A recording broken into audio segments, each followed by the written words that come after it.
મોરબી જિલ્લામાં આજુબાજુમાં 50 કિલોમીટરમાં 3000 ફેક્ટરી છે। 3000 ફેક્ટરીને તો આપણે આધુનિક રીતે પર્યાવરણને ફાયદો થાય એના માટે શું કરવું પડે? મેં લગભગ કલેક્ટર સાહેબ હતા અને લગભગ 2 મહિના પહેલાં મિટિંગ બોલાવી, ઉદ્યોગને કહી ત્યાં કઈ રીતે લોક ભાગીદારીથી વૃક્ષા ભવાય એના પણ આપણે પ્રયત્ન કરી જરૂરિયાત છે। આ દેશના વડાપ્રધાન મોરબી નરેન્દ્રભાઈને વિચાર આવ્યો કે એક પેડ માં કે નામ કા, જન્મદિવસ હોય તો આપણે ઝાડવા વાવી, સ્કૂલમાં આપણે વિદ્યાર્થીને દાખલ કરી એના નામનું એક ઝાડવું વાવી। એક માણસ આવું કામ કરી આપતા હોય તો આપણે પણ જ્યાં બેઠા જે નિવૃત્ત બધા ભાઈઓ હોય, મેં આ બાવરો ભાઈ જે બનાવ્યું એ જોયા, બહુ સારું ફરવા માટે બનાવ્યું, બધાએ અત્યારે જે સન્માન કર્યું ને એ બધાને અભિનંદન દઈ અને આવતા દિવસોમાં પણ તમારી પણ ટીમ વધે અને વધારે વધારે આપણે પર્યાવરણનું કામ કરી એવી અપેક્ષા રાખું।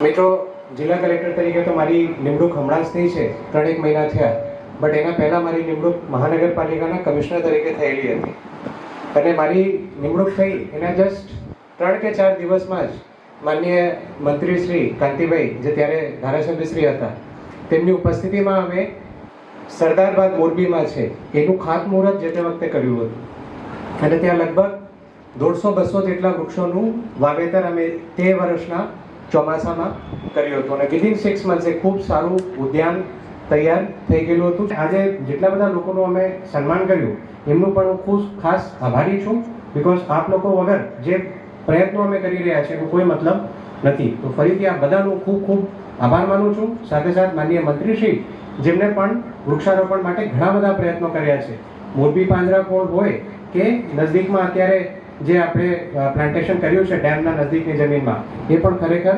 વંદનીય છે।